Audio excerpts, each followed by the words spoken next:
Hi viewers, Pro Bricky here, just on a video relative to what's called focus on yourself. Reason being, when things go bad, that's probably the best thing you can do, is focus on yourself. Now, the reason why I'm saying this is, number one, I'm not saying focus on yourself in a selfish way. Let me make that clear. I'm not saying focus on yourself in a selfish way. That's not where I'm coming from at all. Number two, I'm saying focus on yourself in a way in which, particularly in terms of a relationship or having a girlfriend or something, that if things go bad or AWOL or something unforeseen happens to you in that relationship, or she decides that, she needs space or whatever, and I always say give them the space if they want it, quietly, let them go quietly without too much drama, that you won't be unable to manage. It won't make things any different. We tend to idolize our partners in a way in which we become covertly codependent. And it's not something we are overly aware of. I can only describe it as a form of compulsive, uncontrollable devotion. Olivia Newton-John used to sing a song called Totally Devoted to You. Totally devoted to you, or something of this nature. And what happens is our devotion becomes our master, and we need to be aware of this and how it works and how it harms, because it has a way in which it can take away a certain element, not all of, but a certain element of our sanity.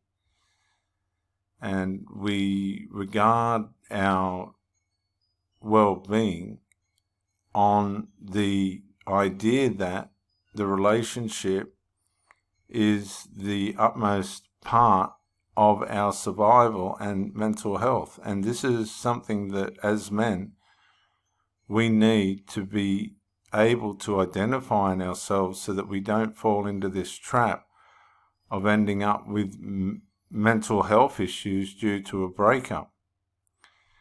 And it's a really important part of ourselves to focus on ourselves, because we need to focus on ourselves in a way in which we are in touch with how we're traveling independently as a person, so that as a healthy, independent person, we can function in a much more healthy way with the person we're involved with. Can you see, we are not really supposed to transition the measurement of our health, the way in which we measure our mental health, by the way in which we are traveling with our partner, because it puts a terrible onus on the partner, because now the partner really, in a way, in one way or another, in the relationship is becomes a therapist. There's an element of caring in a relationship, transitional caring, but one between the other, interpersonal caring. But that caring's got to be based on our own personal, mental and physical and psychological health. What happens is we become overly devoted. Our devotion blinds us from our self-awareness, and we find that we build our well-being on the health and identity of our relationship. Now, we have to play a certain part in our relationship, right? That's just the way relationships are, and that's the joy of it. Being a good partner, enjoying our partner, and sharing in the things of which a relationship is made up of. But let's all agree now, right now, that things aren't going in the relationship world, marital, or whatever level it's being played out at, the way things should. Statistics are showing this. It's no secret. Relationships are in trouble. So if you do have a relationship, be grateful and thankful, and make sure your partner knows that you are grateful and thankful, because the odds are against you. And I know that sounds pessimistic, but it's not. It's really a warning to all of us to be well aware of what we need to be in our relationship in case of the unexpected. Because the unexpected now is becoming common. And because we live in a society where there's no accountability or responsibility anymore, I mean, somebody can come into your life and change their mind about being married to you and wipe out your whole lifetime's accumulation of assets, or at least 50%, or some major percentage. I've had it happen to me. I never did a thing wrong. The person just changed.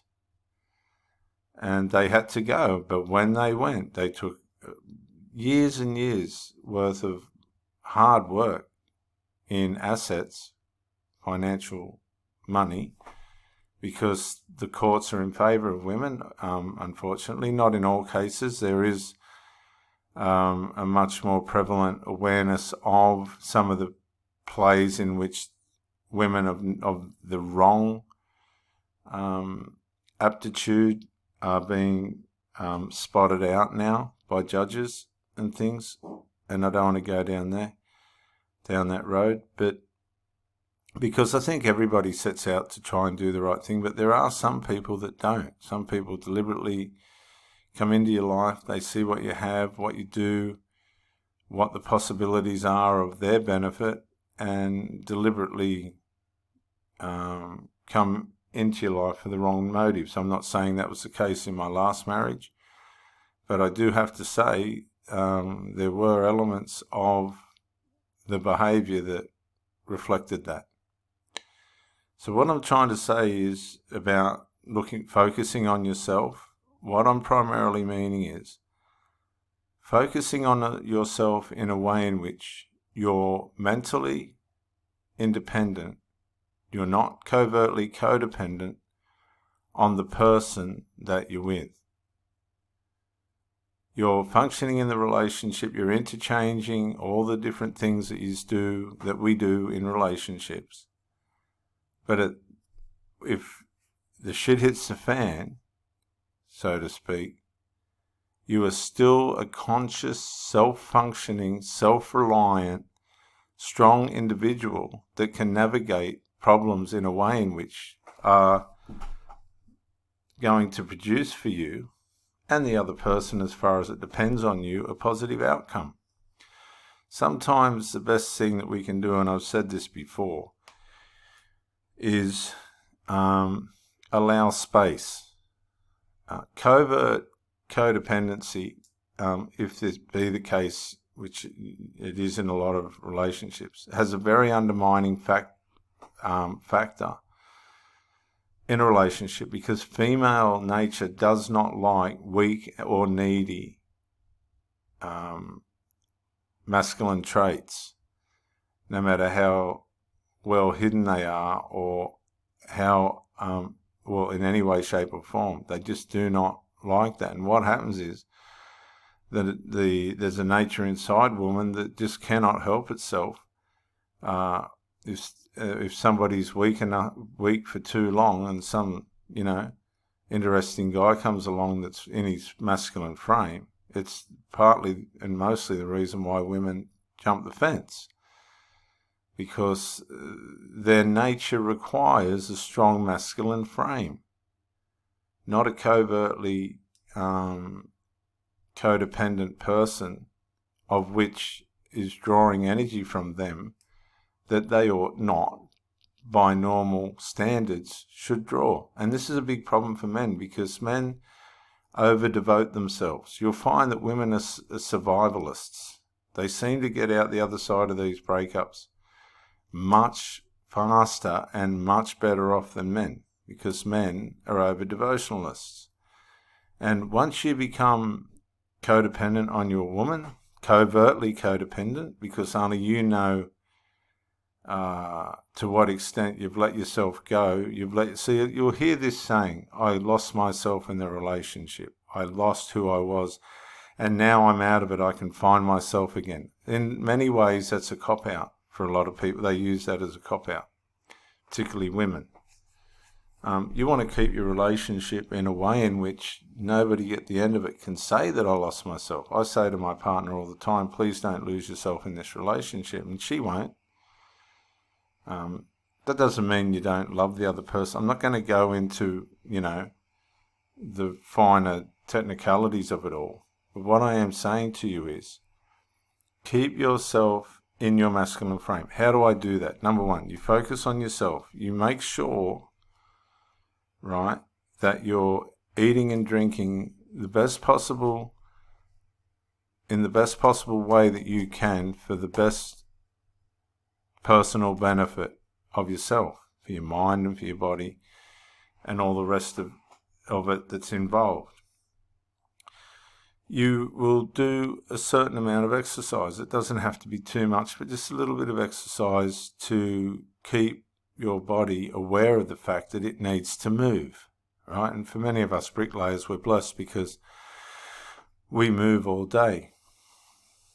And so it's these personal investments that we make into ourselves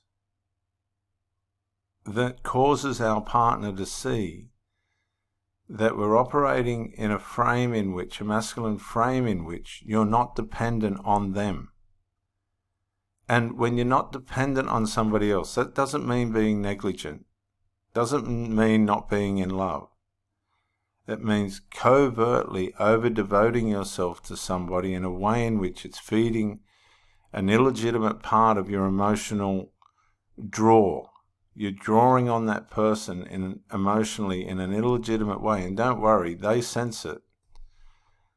It doesn't mean the positive things of a relationship. What I'm talking about is if things go bad, you will be able to stand on your own 2 feet and navigate it in a way in which it doesn't physically, mentally, spiritually, and matters of the heart damage you to the point where you're willing to, where you might have a nervous breakdown, where you might decide that you need to harm yourself, where you think that there's no other opportunities for you in life. This is the problem with covert codependence. It leaves you unable to connect with yourself in a way in which you have to rationally and with wisdom sort out an untimely and unwanted situation with a partner that's possibly gone AWOL for whatever reason, etc. So I'm going to say that you need to communicate and communicate transparently, but don't overdo it. You need to respect your partner's relatives. A lot of the problems in these things are the relatives, but you still need to respect the families of your partner, the relatives. You may have stepchildren in the mix. I just ask you to be patient with that. You're not the DNA parent, so it's never really going to go the way that you would expect. And I guess children today, even with their natural parents, are difficult. But that can work out. You can work through that in a positive way. The lady that I'm with at the moment, her sons don't like me, so I don't go there. She comes here. There's a thing called, for you guys that have got girlfriends and have to be with them all the time, you might just be cock blocking. You might just be a cock blocker, and what that means is you're frightened that somebody else is going to crack onto her while you're not around. So you have to be there. Not necessarily 100% because you want to be there, but just because you want to block somebody else that might influence her to be with them. That's called cock blocking. So you don't want to be a cock blocker. And you need to have a purpose for yourself and commit to it. Now, some of you may not be business people, or, I say I'm not a business person. I'm just a brickie that can make a few bucks and survive. Right? There's bricklaying businesses out there that I would love to see how they run them, and the figures would absolutely be an amazing day out, wouldn't it? To see how the real bricklaying companies operate and the real amounts of money that they make and lose. And if you haven't got a purpose, maintain your health. Just maintain your health and things will come along. And the last one is learn to be wise. And that's what you're doing by listening to this video. It's, it's not about me, this video. It's about giving you guys a voice, giving you something to think about. Maybe bringing a different perspective on things, maybe helping you to realize some things, and in some way enabling you to feel that it might be time to fix some things or look at some things and evaluate some things. So in saying that, this is Pro Bricky on the Pro Bricky exclusive Facebook. No, it's the YouTube channel. I would like you to subscribe if you can to the channel. Leave a comment, share the video, whatever the case might be. But this is Pro Bricky helping guys to have a little think about things that are happening around them and within them. Bye for now.